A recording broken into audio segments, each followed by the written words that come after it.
Hey guys, Mr. Hines. Real quick, I want to tell you what I'd like for you guys to work on today. Many of you guys have already decided what your independent variables are in your Cockroach projects. Some of you may not have exactly decided what you're going to do or whether or not it's feasible, but there's still a lot of these things that you can get working on.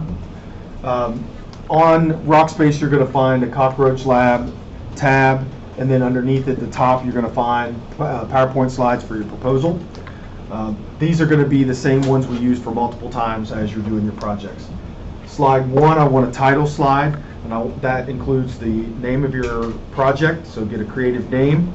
The names of all the students involved in the project too, first names and last names. Second slide is going to be background research, and that's actually 1 to 2 slides. It's going to include 2 types of research. Number 1 is research on the cockroaches you intend to use on, whether it's the dubias or the Madagascars, and that will come directly from some of the research you did on that worksheet. So you can put that onto that slide. The second part of that is your independent variable. So if you are doing something with steroids, well then you need to do research on that independent variable, why you chose it and why it relates to your project. That can be 1 to 2 slides long. Question and a hypothesis, so come up with a research question. What are the effects of steroids on cockroaches? And that can be very, very broad. It does not need to be specific. And then you need to come up with your if-then statement hypothesis. That's on 1 slide. First a question, then a hypothesis. Your next slide is going to be your independent or your variables, to include the independent variable, the dependent variable, what you're measuring, and your controlled variables, all those things that are the same between the control group and the experimental group.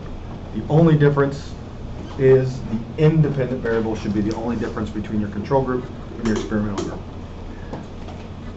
Next slide is your experimental design. I want you to list out all the things that you're going to be doing with your experiment, and you can also hand draw them.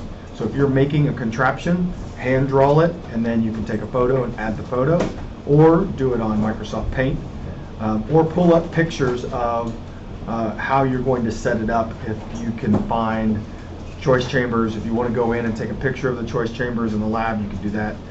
But you need to have that information, exactly what you're doing, how many trials you're doing, how long it's going to take, and how often you're going to take measurements.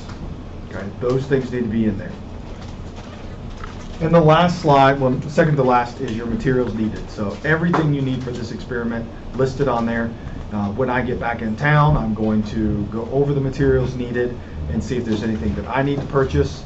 If you're purchasing it, you can actually list in the materials needed and then say purchasing on Amazon. So, but this is important for me and you, so we know exactly what's needed for this project. And lastly, anytime you come across any material you've used online, or if you've done any of the Google Scholar searches, go ahead and put that in your works cited page and start building that.